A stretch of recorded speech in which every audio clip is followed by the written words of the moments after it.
Yo, halo. Kali ini saya beli handphone yang harganya tuh bener-bener murah banget. Bukan 500 ribuan, 300 ribu, 200 ribu, atau bahkan 100 ribuan. Tapi cuma 89 ribu rupiah. Ini saya belinya lewat shopping. Memang dari keterangan produknya ini random, sesuai varian yang saya pilih. Tapi yang menarik, katanya sih dapat handphone Android, normal dan full set kayak baru.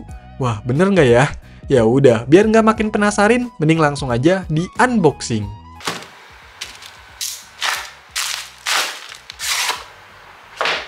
Widih, ternyata bener dong isinya handphone nih. Mereknya Nexcom, tapi ditaruh dulu. Lanjut lihat yang lainnya. Ini dapat earphone yang modelnya cucuk kayak gini, lumayan. Ada kabel data. Apaan nih? Kayak patahan gitu. Ini masih micro USB ya, dan kabelnya cukup tebel. Terus masih dapat charger cuy, dengan output 5 volt 1 ampere. Kecil ya, enteng juga sih. Ada baterainya, jadi belum tanam nih. Bentukannya kayak gini, dengan kapasitas 2000 mAh. Dapat kartu garansi dari Nexcom, tapi kayaknya udah nggak berlaku ya. Entah ini service centernya sekarang udah jadi apa. Wah parah, ternyata patahan tadi tuh dari sini nih. Case-nya udah buyar, ambiar, hancur lah pokoknya. Udah kayak kerupuk aja nih. Ini mah bener-bener nggak bisa dipakai lah ya case-nya. Terus dapat pelindung layar yang biasa gitu nih. Tapi yang ini masih aman. Dan dapat buku petunjuknya, atau lebih tepatnya cuma kertas selembar. Dan dapat lagi nih kartu garansinya. Gokil ya, dapat double garansi berarti. Udah, nggak ada apa-apa lagi. Jadi inilah isi box dari handphone Nexcom yang harganya cuma 89 ribu. Lanjut, cek unitnya. Wah, cakep juga nih kelihatannya. Bagian belakangnya oke, bagian depannya oke juga sih. Kali ini tangan saya kayaknya lagi wangi deh. Tapi belum tahu juga sih kalau belum sampai nyala. By the way, ini mau saya kletek, tapi malah nyempelit ke dalam back covernya nih. Lanjut dulu deh. Di bagian depannya ini ada layar 5 inch, atasnya ada earpiece dan kamera 2 megapiksel. Terus bawahnya ada tombol kapasitif, back, menu, dan home yang kayak tombol fisik, tapi nggak bisa dipencet ya, kayak mendelep gitu. Nggak tahu dah ini fingerprint juga atau bukan. GG sih kalau iya. Untuk sisi kanannya ada tombol power, di sisi bawah ada kayak lubang speaker, tapi nggak bolong ya. Nah, kalau yang bolong itu ada micro USB, mikrofon, dan jack audio. Di sisi kirinya ada tombol pengatur volume, dan di sisi atas kosong. Untuk bagian belakangnya ada kamera 5 megapiksel, yang kelihatannya ada 2, tapi kayaknya nggak mungkin deh. Terus ada tulisan Nexcom, dan ini kayaknya lubang speaker yang benerannya.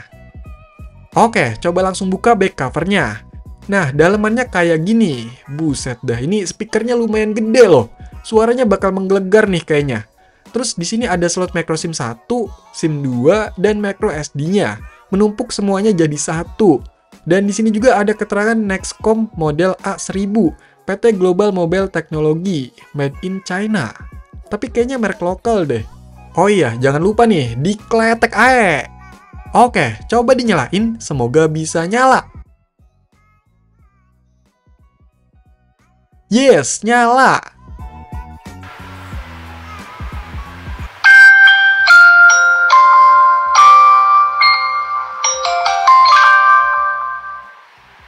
Kenceng banget suaranya ya. Dan inilah tampilan awal dari Nexcom A1000. Penasaran sama info di pengaturannya? Nah, di sini bener ya, nomor modelnya A1000. Dan ternyata pakai OS Android versi 6.0 atau Marshmallow dengan patch keamanan di 5 September 2016. Wah, gokil. Baru kali ini ya, handphone semurah ini dapat Android 6. Kalau untuk RAM-nya di sini udah kepake sekitar 470 MB dari total 1 GB dan bebasnya 495 MB. Sedangkan internalnya udah kepake 3,19 GB dari total 8 GB. Ya, kalau untuk memori memang nggak terlalu wah, tapi inget harga ya. Terus untuk aplikasi bawaannya tergolong dikit, dari Google juga nggak banyak, tapi di sini ada BBM. Jadi inget dulu dah pas BBM booming masuk Android. By the way, aplikasi bawaannya ini nggak ada yang bisa dihapus, paling cuma bisa dinonaktifkan aja. Terus tadi saya udah masukin kartu SIM dan ternyata sinyalnya muncul dong. Mantep ya, masih aman. Cuma di sini yang muncul jaringannya atau 2G. Ntar dicek lagi deh. Tapi sebelum itu, saya penasaran sama kameranya yang seperti biasa aslinya cuma satu yang di atas ini. Dan hasilnya kayak gini nih.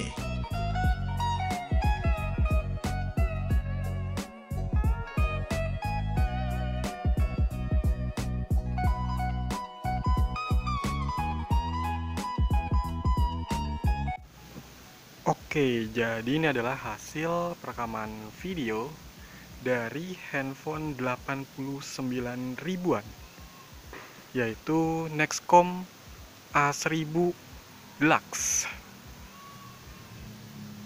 Menurut kalian gimana nih untuk hasil perekaman dari videonya?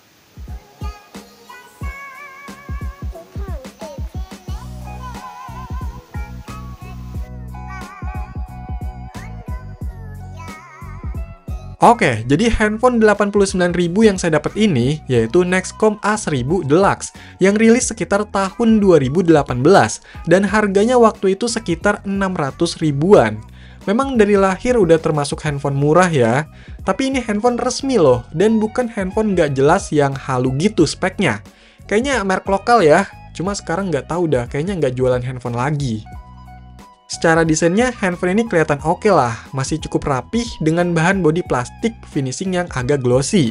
Dan dari yang saya lihat, ini kayaknya emang kondisi baru ya.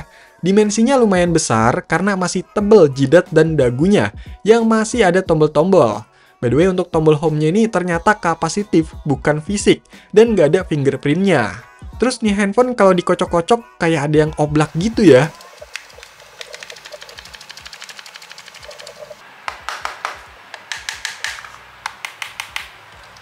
Saya cari-cari, ternyata baterainya nih kurang pas, kayak agak kecil dikit gitu.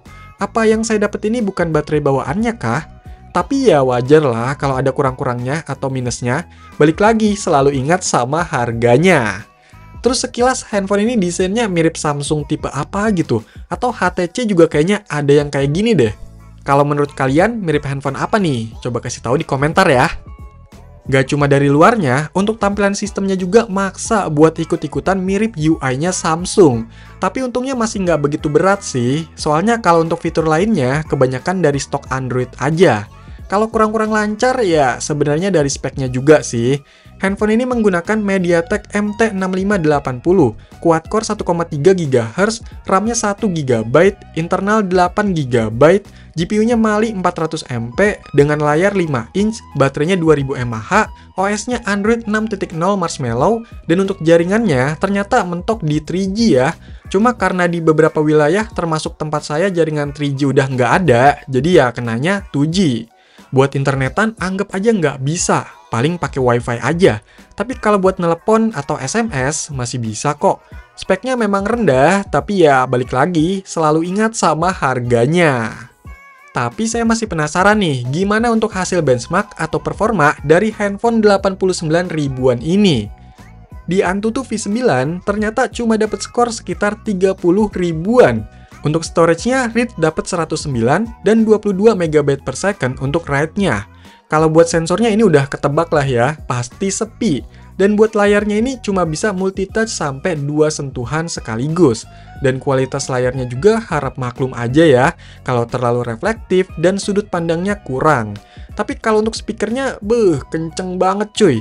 Saya sampai kaget kalau ada notifikasi gitu. Ya, walaupun kalau kualitasnya sih biasa aja, cuma menang kenceng.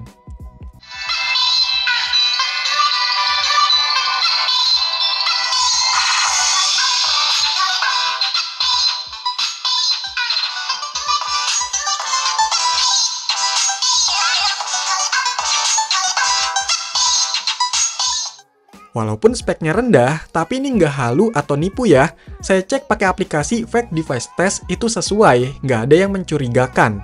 Terus yang lumayan dari handphone ini, walaupun harganya murah banget, tapi nggak pakai OS Android yang terlalu tua.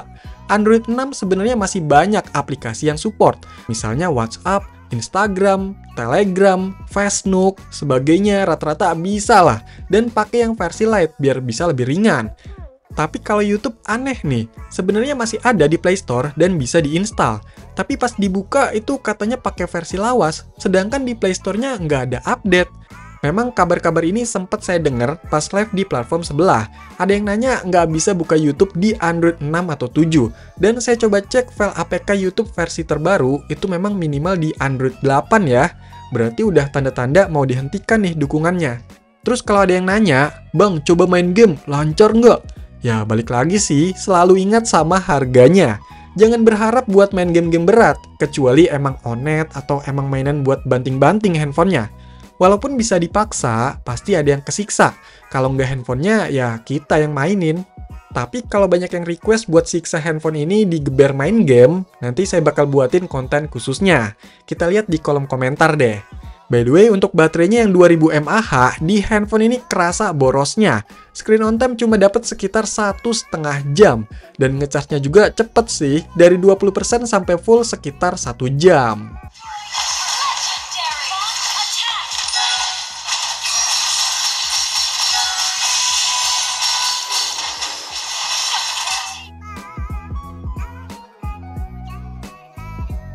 Dapat handphone Android di harga 89.000 dengan kondisi baru, full set, versi Androidnya nggak jadul banget, dan secara fungsinya normal, ini udah lumayan banget, dan bersyukurlah harusnya. Kalau ada yang kurang-kurang atau masih mikir kalau rusak gimana, ya pasti dibuang aja sih. Soalnya biaya servis pasti lebih mahal dari harga beli handphonenya. Ya balik lagi, selalu ingat sama harganya. Dan yang perlu diperhatikan untuk harga segitu, variannya random. Jadi untung-untungan juga, karena nggak tahu bakalan dapet handphone Android yang tipe apa dan kondisi yang kayak gimana. Jadi ya tetap aja nggak usah terlalu berharap. Tapi kalau penasaran atau mau coba keberuntungan, ya silahkan. Ingat juga ya, ada harga, ada rupa. Tapi yang ini emang kelewat murah sih.